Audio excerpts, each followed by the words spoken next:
would ask you some questions if you have your trespass with you. I do.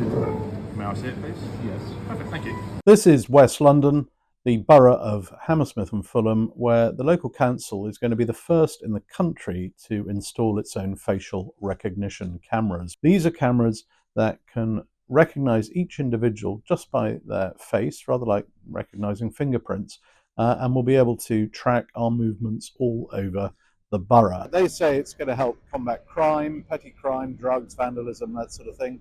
Civil rights activists, on the other hand, say that this really is a step too far.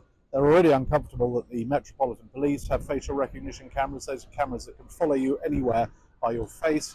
The fact that a council is now going to be able to do this is causing some alarm. Ironically, I myself was stopped by two police officers and a security guard while eating some lunch on the basis that I'd been spotted taking photographs of camera positions. If I didn't have it, what would happen?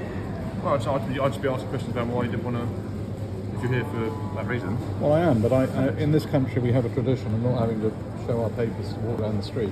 I get it. I get it. All right, Just to clarify, we just want to make sure there is no hostile reconnaissance. I get it. No. That's the only reason. I really appreciate you guys speaking I to mean, me. in a way, I'm glad you're keeping an eye on it, but I at the same time, I'm assuming there's no objection to us continuing our story here. No, I'll let Westwood know that you guys are doing your thing. You show us trespasses, and then that's it. That's it. Just came to make sure everyone's all right. This is groundbreaking for a local authority to have the ability to follow us without us knowing wherever we go.